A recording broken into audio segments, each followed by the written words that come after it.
So I rolled out this clay and I purposefully made really deep bumps in it so that you could see them, because when I make them just a little bit, you can't really see them well.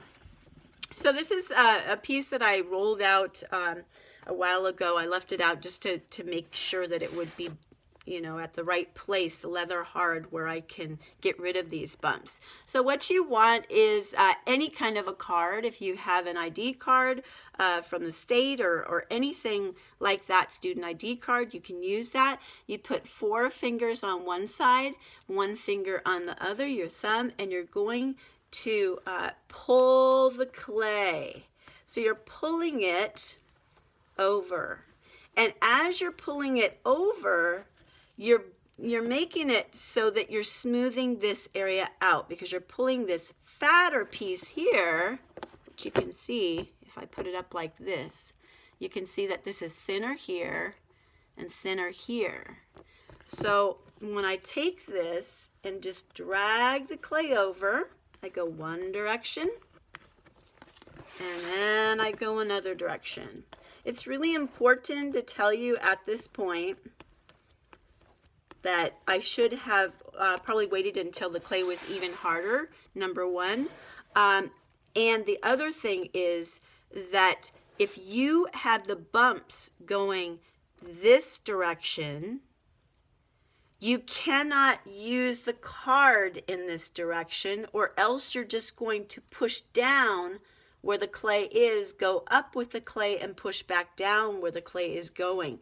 You want to go at a diagonal from the clay.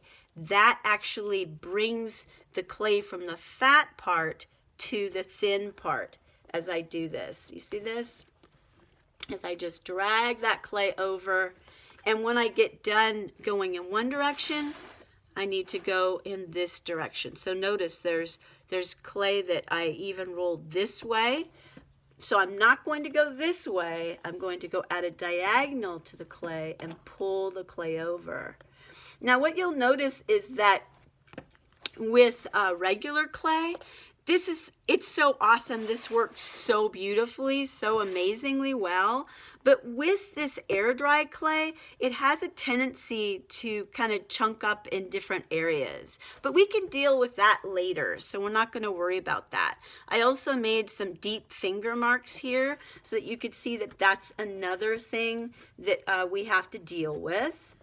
And you can see it took that finger mark off there just right away. And that would be more the kind of depth that you'd be looking at. But I really wanted to make some deep areas so that you can see how to get rid of those high spots. Now notice I'm being, pretty gentle. If it takes too much clay when I drag it over, then I'm more gentle the next time and I take less clay. Otherwise, you might break it, that kind of thing. So I would just keep on going with this for a while. If your clay gets a little bit drier, it's actually easier to do this. This clay is a little bit wet for this, but you get the idea of what to do. Now, if you end up with something and it looks like this, where it's really not smooth enough, what you can do is put your hands in some water and put some water in the clay. Not too much, that's enough. I'm not going to put any more on it. And then I can just continue to smooth. So you can see I'm going at that diagonal. Then I'm going to switch another direction because I can see I have a bump going this way. So I'm going to go at a diagonal to it. I'm going at a diagonal with these areas. So you can see how well this works. Just probably, 5-10 minutes switching to to another area really helps. I can even concentrate in one area, get some clay on here, and then put that clay where I want it. So when you're really getting good at this, you can do that. You can drop the clay where you want it. And that's really filling up those areas. The other issue that I see with my students is that the sides get uneven.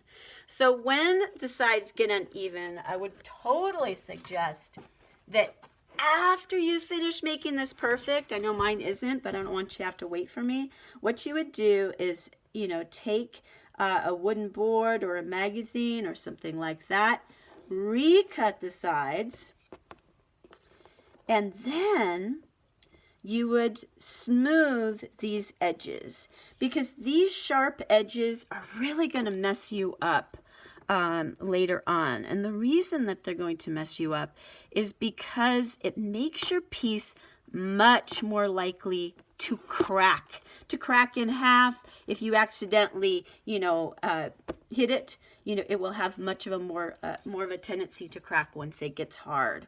So how do you smooth those edges? I want to show you this again because people really have a hard time with this. My students who are new, I didn't get to these sides, but I don't care for this. You would do that on your own. I don't want you to have to wait for me. So again, you would not be putting your finger on the side like this, not on the top. You would put it on that sharp edge and you'd push that edge down. So my fingers, if you look at it from this part, not on the side, not on the top, but at a diagonal to my piece, okay? So just think of it, I hope you can see that well enough, at a diagonal, not on the side, not on the top, whoop, but at a diagonal to my piece, and I'm pushing down those edges. And I think that's all I need to say to you today. Thank you so much. Take care.